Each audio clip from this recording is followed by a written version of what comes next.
Hello, everyone. Welcome to the Unigate series, your gateway to the exciting university experience while you delve into the lives of extraordinary students in top Indian universities. In each episode, we bring you captivating conversations with talented individuals who are making their mark in the academic world, startup world, and beyond. Get ready to be inspired, informed, and entertained as we explore the diverse stories behind university life. I'm Tarini Sai Padmanabhuni, the CEO of Orgasm, and your host for today's episode of Unigate. Today, we have an incredible guest and a friend of mine from BITS Pilani's EC branch. Let's unlock the gates to an unforgettable journey, BITS Pilani edition. Hello, Arunaav. How are you doing? I'm good. It's great to be here. How are you? Super amazing. I'm good too. I mean, I'm having my holidays. I think you have your NSEMs in a few. Right. I'm still on campus. Our NSEM start in 4 days, and it's going to be 9 days of, you know, grinding. So Yep. I agree. So, I mean, that's cool, but there are a lot of things that we're going to discuss today, things that Yep. make BITS a little more chill compared to other colleges as well. So, Yep. that's there for you. Okay, so yeah, let's dive into your journey of getting into BITS Pilani first and why you chose the ECE branch. So, share with us Right. some moments that led you to this path and, of course, the excitement that comes with it. Right.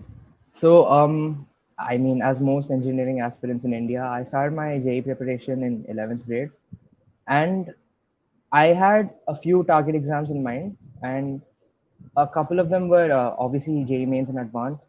I was giving KVPY because I was a research aspirant, and BITSAT, of course, because BITSAT is a pretty well-known exam. So these three were the main exams which I was preparing for in 11th and 12th.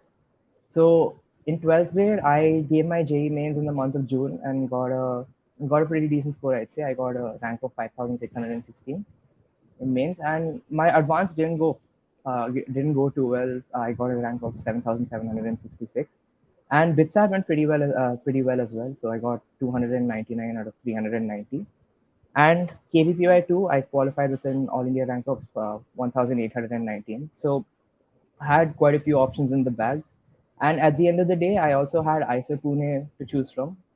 It was a very difficult choice for me because I was also a research aspirant, but when it came down to making a decision, for me it all boiled down to if I was really 100% sure on pursuing academia or not. I mean, um, I still want to pursue research, still want to do an MS, still want to try and do a PhD. But in the event that I lost interest in pure sciences, I wanted to keep my options kind of open, and that really helped me making the decision to choose BITS Pilani. So I chose the ECE branch at Pilani because I felt like it had a good correlation with physics at the time. I mean, I might be wrong. I'm a first year student, so our branch specific courses are yet to start. But when I went through the course structure, a lot of the courses that they offer over the span of 4 years really interested me, and I think it could help me, pursue a career in research in the future. So that was one of the major factors in me helping me decide choose which Pilani. Yeah, so that's pretty much it for my journey. Oh, okay, that's great. So you did speak about certain things in the EC course that BITS Pilani offers that, Right. had your interest. So could you share a little bit about those courses, what they were, etc.? Right. So I'm in the electronics and communication branch, and here in the first year we don't do any of the branch specific courses. So whatever course you opt to study here, you have to study the same courses regardless of your branch. So the branch specific courses start for me from my next semester, and some of the courses like electromagnetic theory, communication systems, control systems, stuff like that really interested me when we studied like the basics of them in the 12th grade. That really like helped me make a decision. Apart from that, BITS also gives you quite a lot of academic flexibility, and you can take minor degrees from a plethora of topics, such as you can take a minor degree in aerospace engineering, minor degree in physics, and stuff like that. So all of that, really intrigued me and thought it would help me like pursue research in the future. Right. And when exactly do the minor degrees start from, like which semester, etc.? Right. So you declare for a minor degree at the end of your 2-2, which is your fourth semester. At the end of your fourth semester, you get the option to declare for a minor degree. And if you choose to do so, you start doing your courses from the third year. So, is there a criterion for selecting students for certain minor degrees or something like that, your GPA or anything like that? So as far as I know, there's a minimum GPA requirement, which is the basic institute standard GPA requirement for a person to graduate. But I don't think there's anything other than that. Apart from that, And I is think it for a some, requirement? the minimum GPA requirement for the universities, I think 4.5, if I'm not wrong. And I think some of the minors, such as DSA, sorry, the data science minors require higher CGPA cutoff, but I'm not too aware of that. Right. Okay. So currently, you're planning to pursue probably minors in the physics side, is Yeah, what I'm right. assuming. Okay. Exactly. Yeah. Okay. That's nice. Okay. So the next question is, so college life is an adventure, and that comes with a lot of challenges. And in a place like BITS, which is already pretty competitive, it can get a little hard.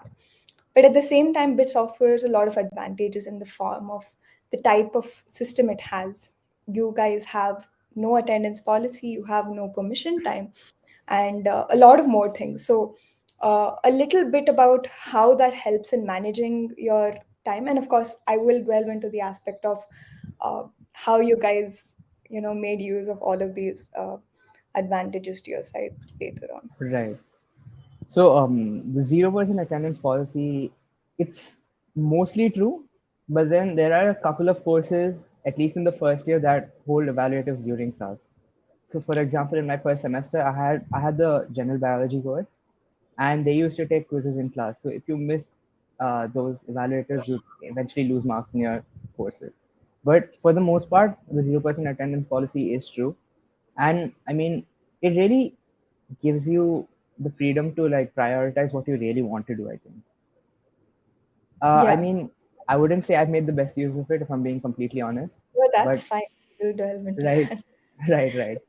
So it does release some of that stress that comes with college life, and it really does help in like in you prioritizing stuff over things And that you you did think are say you not as have to important. still come to class, right? And write certain exams to have to get the marks for it.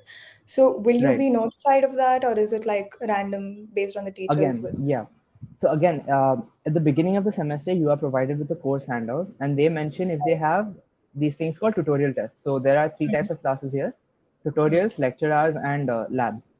So Hmm. tutorials are mostly for problem solving, and the continuous evaluation that occurs throughout the semester usually happens in your tutorial hours. Hmm. So the handout will mention if the tutorial tests that happen are unannounced or announced. So for this Okay. semester, most of my quizzes were announced, except for two courses, two math courses.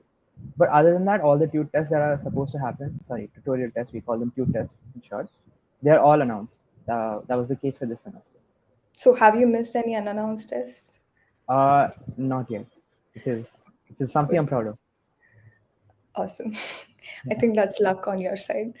Anyway, Yep. uh, okay, so that's nice.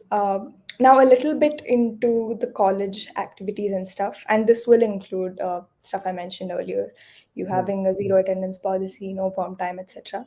So, of course, beyond the books and circuits, college life as such is all about exploring your passions, connecting with like minded people, and things like that. So, are there any remarkable clubs, events, or activities that you've been part of in your first year? Right. Because so far you haven't had any EC particular, uh, courses as such, Right. but any clubs, activities, events that you've been consistently part of. And I know that you've been part of the music clubs, so you could share a Right. lot about all those experiences. Yeah, so the club culture here is actually really, really good, and it's quite competitive to get into most performing arts clubs at least. So any activity that you can think of has a club here. As you mentioned before, I've been a part of the music club. So there are two music clubs here, Gurukul and Music Club.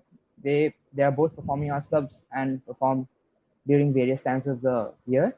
And I've been lucky enough to be a part of both, and it's been an absolutely enthralling experience to be a part of them. It just like amazes me how people in both clubs really pay attention to detail so much, and how hard they work to get the best sound possible from our instruments.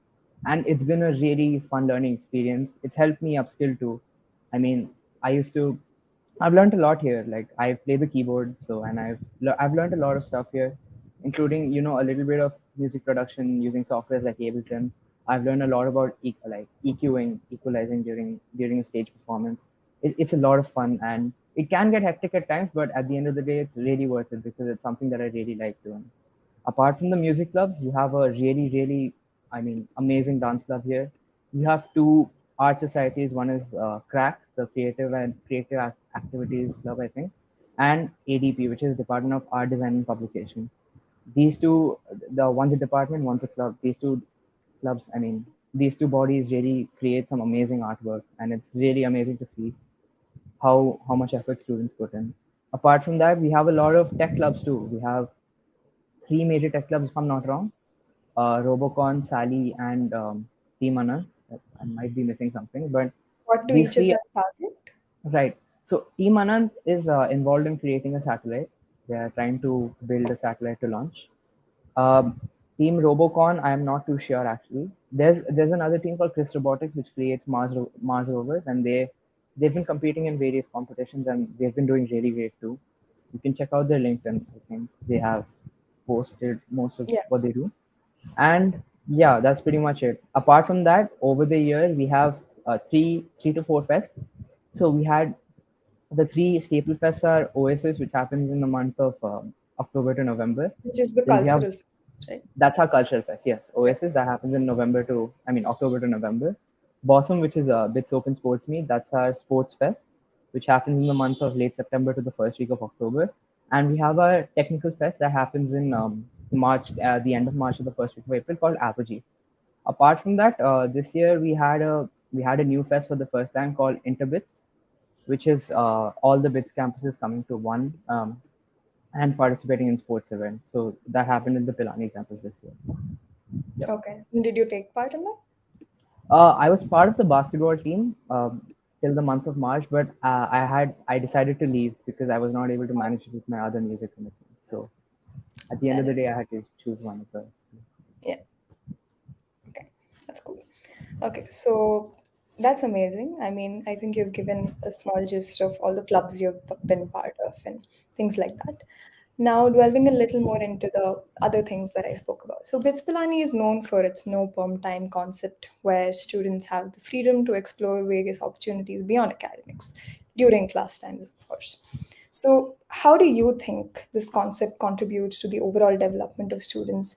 And have you seen any benefit of it from your side? And what exactly do you think is the USP of bits when it comes to the advantage of having no perm time or uh, no 100% I mean no percentage of attendance for a Right, minimum for a student to attend. right. I think in terms of benefiting me, it's too early for me to say. I'm still trying to figure out stuff. I'm still exploring as Right. much as I can. And the fact that we don't need to attend classes compulsorily to give our tests really helps me in doing that. Hmm. That's all I can say on how it has benefited me for now. But then when you look at the overall development side, you're given a lot of freedom and you're given that sense of trust, which kind of I think it helps you develop that sense of responsibility that you're on your own now and you actually need to do something. That's something that I Yeah, believe has is really important. And apart from that, BITS also has a really, really great startup culture. And the fact that people don't need to attend classes compulsorily to give their exams really helps them on working on their startups. So so yeah, in a recent policy that they introduced, they are so BITS has allowed a startup to take a gap year to work on their startup yeah, if they feel like that is going to help them. And if the yeah, startup doesn't work out for whatever reason, you can come back and still complete your degree. So I yeah, think stuff like this really promotes entrepreneurship here, and we also have various programs such as Spides, which really inculcate the what do you say the like entrepreneurship in students. You give right, them as much time to explore, and if a great idea hits you, you're given all the resources that you need to, pursue that in the future if you wish to do so. And with right. regards to having no perm times, that has led You can that has share led to something. us having extremely skewed sleep schedules. I mean, I woke up at Yeah, 11:45 now, slept at 5. So Yes. yeah. So I mean, it's good fun, but at the end of the day, you need to get your work done. So it's Yeah, it's a toss up, that's true. I mean, right? yeah, it has to come with a set of responsibilities, and you're right. Yeah, But yeah, that does give a lot of learning experience for people who have the perm time because they can, who do not have the perm time because they can explore how exactly to, live their life even without having any restrictions. So that's right, amazing. You're kind of preparing yourself directly for the world outside college. So right. that's That's what pretty, I. Yep. yeah. Okay. So now the next question is more about a little bit into the aspect of there is often this you know assumption that people in bits are very studious and you know there is also an assumption that once people get into bits that people turn a little spoiled and stuff like that. So I want you to give your understanding of the type of crowd at bits based on your Right, experience, and right, yeah, you can just be honest about it. It's no big deal because right. So in the 8 months that I've been on campus, when I first came in, I came in with with completely zero expectations. I didn't know what to expect. And after 8 months, I can say that I've met all kinds of people here. You'll find extremely talented people who are like grinding day in and day out. They're working on stuff that they love, maybe academics, maybe like a research project that they want to pursue, maybe something that they want to program out. I've met extremely talented people. I've met people who really want to pursue something other than academics on finance and stuff like that. They're also working really hard towards it. But on the other hand, I've also met a few people who, have taken a little light after coming to college, which is completely understandable because yeah, you spend 2 years of your life really grinding, really grinding. working hard to get into a good institution. So I've met all kinds of people, and there are people who sit in their rooms and grind all day, and they're obviously going to be the toppers of your college. And I mean, there's something that you can learn from everyone. That's what I believe. Yeah, Right. So when you see different types of people around you, when there's a crowd that's really working, where they're really striving to do something great, it really motivates you to do something as well, and it really kind of forces you to find your passion and like move forward with it. Because without that, I mean, it's kind of like you're moving forward without a goal, and that's not very satisfying. So yeah, it's been quite a good experience so far. I mean, I feel like I've been pushed to do my best. Yeah. that's awesome. So that's amazing. It does give a little insight into the fact that there is no one type of group that is in the college. There is a huge variety, and that is obviously good for many reasons.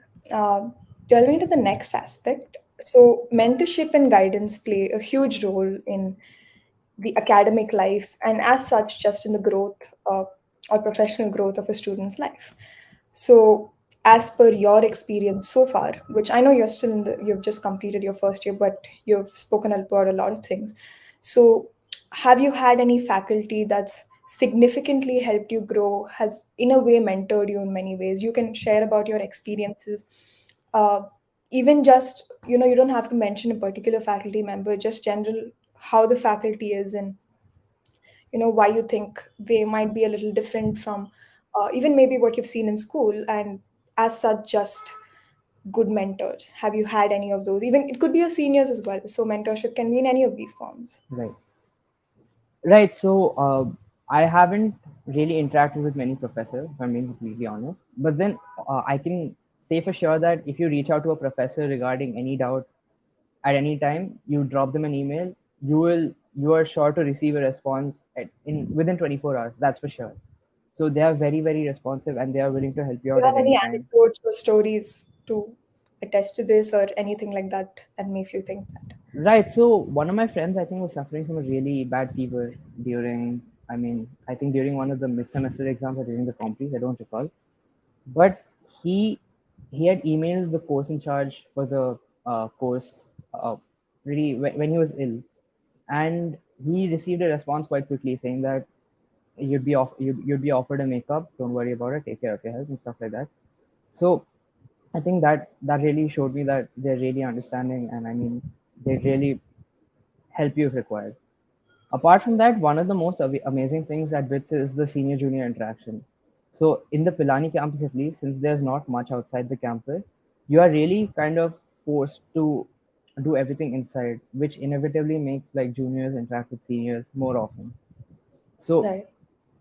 I've interacted with a lot of seniors, and the seniors are the most helpful people you'll have on campus. If you have any query when you're first on campus, just ring up a senior; they'd be more than happy to help.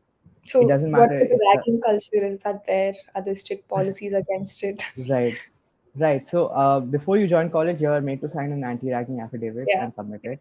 And in my 8 months here, I have seen absolutely zero ragging. Oh, the that's the awesome. most that the most that a senior does to you is maybe like call you to their room and make you give a formal intro, calling them sir or ma'am. And I think that's all in good fun. So there's absolutely no ragging there. Okay. But yeah, I'd like to really stress on the point that the senior junior interaction and the bonding between the batches is absolutely phenomenal here. That is something I mean, it was completely new for me when I came in here, and I think that's one of the most remarkable things.